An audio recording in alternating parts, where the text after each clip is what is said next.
नमस्कार, मैं हूं पुष्कर द्विवेदी और आज हम यहां पर फिर से एक सीट पर चर्चा करने के लिए इकट्ठा हुए हैं। आज की जो सीट है वो काफ़ी इंटरेस्टिंग है। वो है लालू यादव का गढ़ कही जाने वाली सीट छपरा, यानी कि जिसे अब सारण कहा जाने लगा है। 2008 में परिसीमन हुआ और छपरा को सारण कर दिया गया। तो इस सीट पर लालू यादव की जो सबसे पढ़ी लिखी बेटी, डॉक्टर बेटी जो हैं रोहिणी आचार्य, चुनाव में उतर रही हैं। उनके खिलाफ में बीजेपी ने राजीव प्रताप रूडी को उतारा है, जो कि पहले भी 4 बार सांसद रह चुके हैं, जिन्होंने राबड़ी देवी को भी हराया है और चंद्रिका राय को भी हराया है। तो आइए इस सीट पर थोड़ा सा एनालिसिस करते हैं, जिसके लिए हमारे साथ मौजूद हैं पूजा मेहरोत्रा जी। तो मैम, ये जो सीट है सारण की, इसके लिए काफ़ी सारी खींचातनी और सब चल रहा है। तो जो रोहिणी आचार्य को इस बार उतारा गया है, इस सीट से लगभग लालू प्रसाद यादव भी लड़े हैं, राबड़ी देवी को भी उतारा गया और अब उनकी बेटी भी वहीं से लड़ रही हैं। तो क्या चुनाव में देखने को मिलेगा? फिर मैं कहूँगी कि इस बार 2024 का चुनाव केंद्रीय पार्टी हो या फिर क्षेत्रीय पार्टियाँ जी, सभी अपने सिलेक्शंस को लेके, वैसे तो हर चुनाव में जैसे कहते हैं ना कि हर दोस्त जरूरी होता है, वैसे हर एक सीट जरूरी होती है जी। और जब भोजपुरी की बात आती है तो वो लोग, तो मैं आपको क्या बताऊं, कैसन बात शुरू होते हैं और कैसन चल रहा बात तक पहुंचते हैं जी। और मजा तो तब आएगा। एक जगह पे मैं आपको पुष्कर थोड़ा सा करेक्ट करना चाहूंगी। रोहिणी आचार्य के अपोजिशन में रूडी को उतारा नहीं गया है। रूडी के अपोजिशन में रोहिणी आचार्य पहली बार चुनाव लड़ने जा रही हैं और वो लालू यादव की दूसरी संतान है। सबसे प्रिय संतान इसलिए भी है कि उन्होंने उनको किडनी दी है जब लालू यादव को जरूरत थी। और 4 बार के सांसद, पायलट सांसद राजीव प्रताप रूडी, जिन्होंने सारण को सारण बनाने के लिए कई विकास कार्य किए हैं, सारण को एक खूबसूरत शहर में तब्दील करने का काम किया है। तो उसके खिलाफ अब जब लालू यादव की दूसरी संतान रोहिणी आचार्य, जो पेशे से डॉक्टर हैं, वो अचानक सिंगापुर से लैंड हुई हैं, तो वो देखने वाला और रोचक, तो फिर से वही कहें कि रोमांचक, रोचक और हम मीडिया के लिए बहुत ही आकर्षक और नंबर गेम करने वाला ये चुनाव और ये सीट तो जरूर रहेगी। अगर इस सीट के बारे में हम आपको बताएं तो इस लोकसभा सीट, सारण लोकसभा सीट के अंदर में 6 असेंबली सीट आती हैं, जिनमें से 4 आरजेडी के पास में। ये 6 असेंबली सीट कौन सी हैं? मढ़ौरा, छपरा, गरखा, अमनौर, परसा और सोनपुर। इनमें से जो 4 सीटें हैं वो आरजेडी के पास में है, मतलब कि अच्छी खासी पकड़ है आरजेडी की वहाँ पर।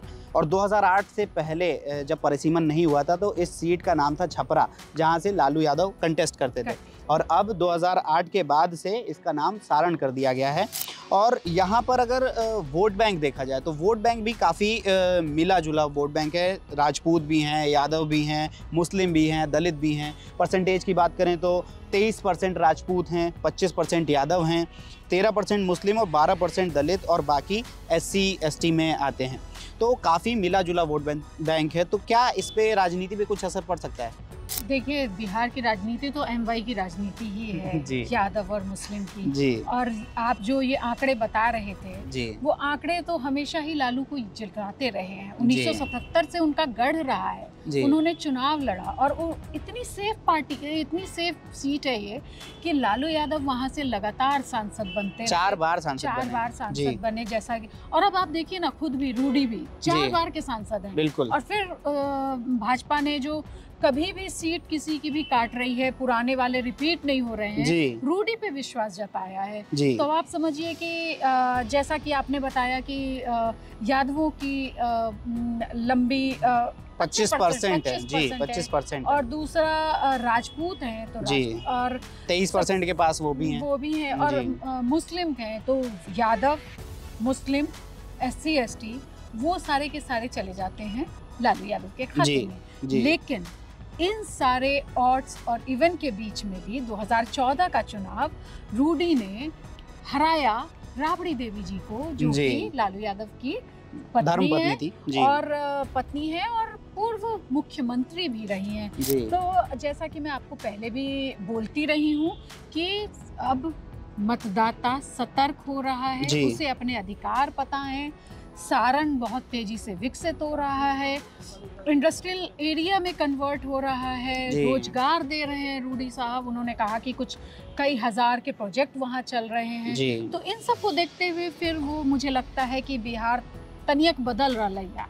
मैं खुद बिहार से आती हूँ और मैं कहूँ कि बिहार की राजनीति में भी थोड़े बदलाव आ रहे हैं। लेकिन जैसा आपने बताया कि 2014 में जो राजीव प्रताप रूडी जो हैं, उन्होंने राबड़ी देवी जी को हराया था। अब उनकी बेटी उतरी है, लेकिन राजीव प्रताप रूडी जो हैं वो काफ़ी मंझे हुए खिलाड़ी हैं, वो काफ़ी समय से राजनीति में हैं। और जो रोहिणी आचार्य का ये पहला इलेक्शन होगा, तो क्या अगर आप माने तो जितना इनके पास एक्सपीरियंस है लड़ने का, चुनाव लड़ने का, उसका असर देखने को मिलेगा कि नहीं मिलेगा?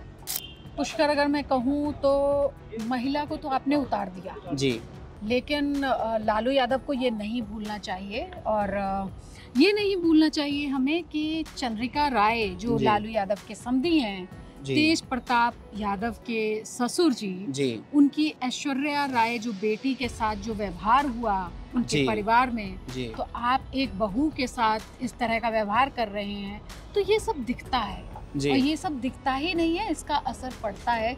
जैसा मैंने आपको बोला कि बिहार की राजनीति बदल रही है। बिहार में लोग जैसे लालू के समय को गुंडाराज कहा जाता रहा, उसके बाद जैसे ही भाजपा आई चीज़ें बदली, जदयू आई चीज़ें बदली, लॉ एंड ऑर्डर बदला, इस तरह की चीज़ें जब आई और जब एक महिला वोटर निकलती है ना तो कैसे देश हिलता है, कैसे नीतीश कुमार आगे आ जाते हैं, कैसे सीएम योगी आगे आते हैं और कैसे प्रधानमंत्री बार बार बनते हैं। जैसे महिला वोटरों की जो बात हुई, महिला वोटरों का आंकड़ा अगर बताएं तो यहाँ पर इस विधानसभा सीट पे कुल 12,68,338 वोटर्स हैं, जिनमें से फीमेल वोटर जो हैं वो 5,80,605 हैं और मेल वोटर 6,87,000, मतलब कि 1 लाख का ही केवल गैप है। और ये 5 साल हो भी गए तो कुछ और मतलब आंकड़े और बड़े होंगे जी, और ये थोड़ा और बदलाव भी लेके आएगा जी। क्योंकि अब आप देखिए ना, 5 साल में आप देखें पूरी एक